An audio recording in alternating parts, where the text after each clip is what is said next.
Okay guys, what's up? Welcome back to our YouTube channel. For today's video, papunta ako ngayon sa kaibigan kong technician.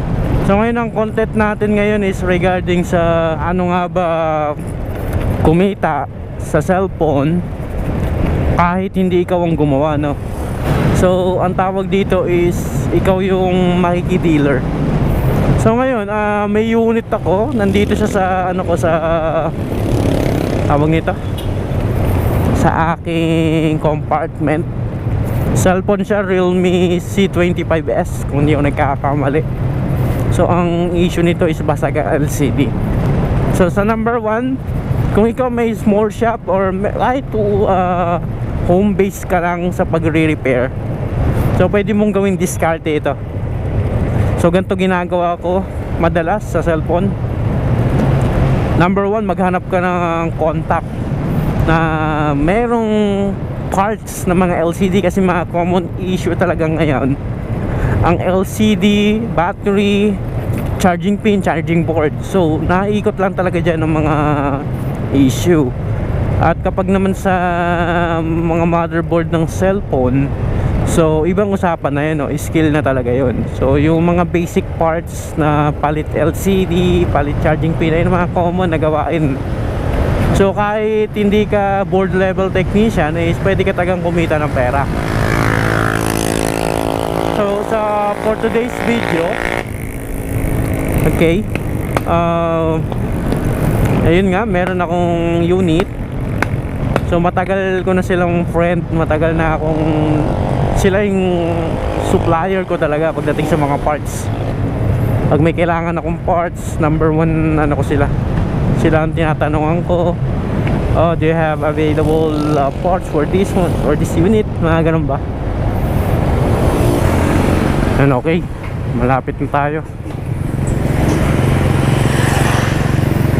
Medyo ano lang talaga, madaming mga motorist.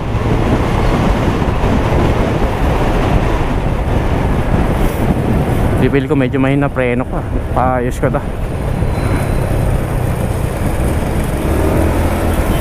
So may mga biglaang hinto.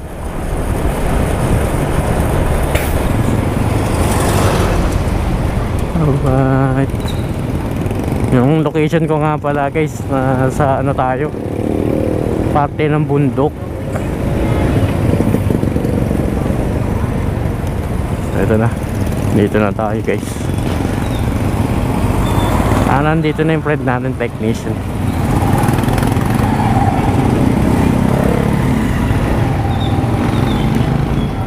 Okay, so yan, cellphone repair, tagay naman.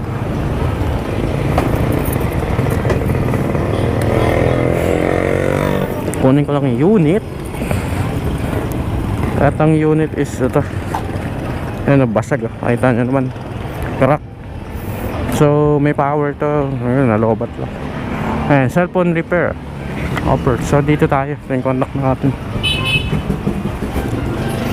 Yo, mukhang nagpalit ka ng ano, ha? Oo. Hi ka muna sa vlog natin. So yun ang pinaka-poging technician dito, si Nel.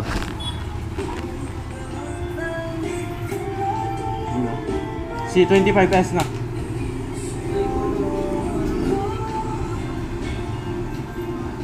Sinarge ko yun eh, parang hindi naman nagano. So ayan yung shop nila dito.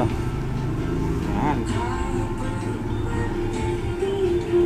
Hindi tayo makapiright sa sounds. Na, ayos na. Ayos na ni Nel. So ito po yung friend natin technician. Yun o, tinetest o. So ganyan po. So ganyan po ang ano. Anong purpose ba't ginagawa yung ganyan? Para malaman kung okay yung touch. Kapag ka bumitaw, ibig sabihin may damage yung CD. So, kaya importante yan bago idikit. Ganyan ginagawa. So ito yung shop nila dito. Ayan. So supplier din sila ng mga LCD parts sa mga technician, kapwa tech. May microscope din yan dito.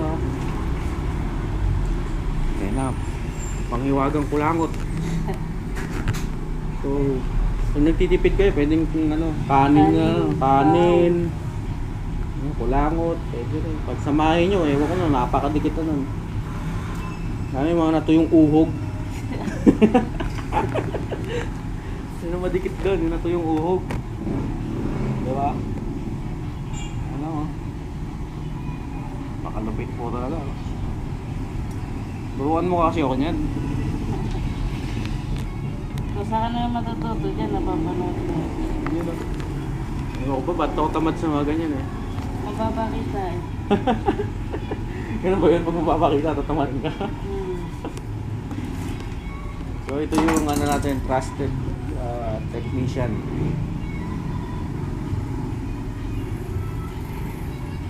Yan. So pwede kang kumita kahit hindi ka nag-repair, no? Ganun, natawag doon is dealer. Kaya sa mga aspiring technician, hindi naman kailangan magaling ka sa electronics eh. Kaya makuha mo lang yung basic, pwede ka nang um-income. At the same time, marunong kang may pag-uusap sa customer. Yan ang number 1 doon, diba? Ang handle yung mga nagmamadali. Kahit anong galing mo, hindi ka marunong may pag-usap, wala. Oo. Iba dyan, masyadong rush. Tapos, kala mo yung napaka-high-end ng unit na hindi mapagkatiwalaan. Iwan, di ba? Pero napaka-old na. Oo, mga Oppo A3s ayaw iwan unit, baka kahuyan.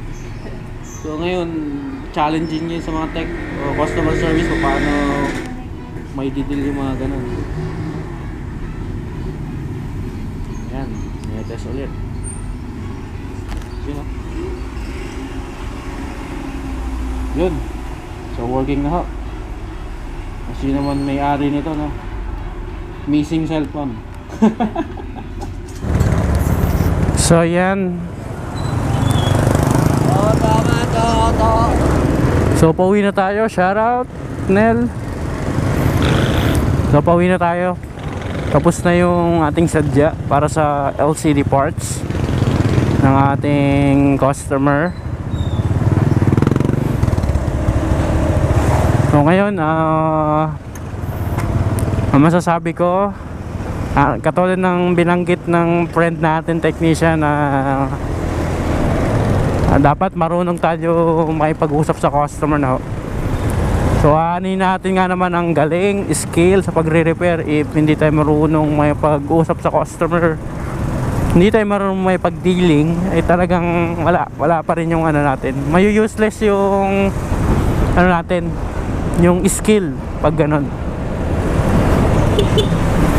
So dapat marunong tayo mag-handle yung paano natin, number 1 dyan, paano natin makukuha yung loob na magtiwala sila sa atin.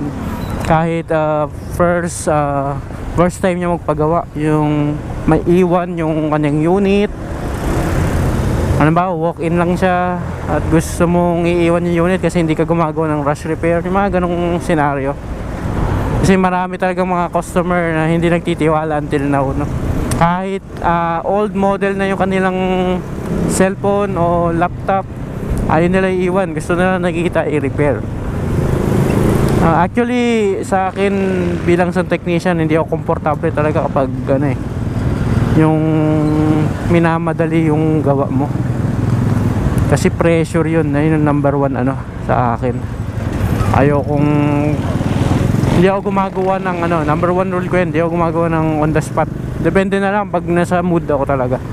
Pero most of the time talagang ako, pinapaiwan ko yung unit. So yun, tumatraffic na dito. Nakita nyo yan guys, ang daming mga rider ngayon. Maraming gustong pumunta sa lugar namin, sa Sampaloc, Tanay, sa Marilaki. So yan, mag-outro na rin tayo. Sana meron kayong natutunan sa video natin. At salamat sa pag-stay nyo na tinapos nyo yung vlog natin. So yun, kung gusto mo nga balik tayo, kung gusto mo nga kumita, ng income kahit hindi ikaw ang nag-repair. So pwede yun. Kahit hindi ka skilled sa electronics, pwede ka kumita sa cellphone or sa laptop. Pwede ka lang ikaw ang receiving, no? Tapos idadala mo sa mga contact mo. So ang tawag doon sa ganung term is dealer. Okay? So maraming salamat po sa inyong panunood. So hanggang sa muli nating pag-upload. Maraming salamat. This is Just Enzo. Please subscribe. Bye-bye.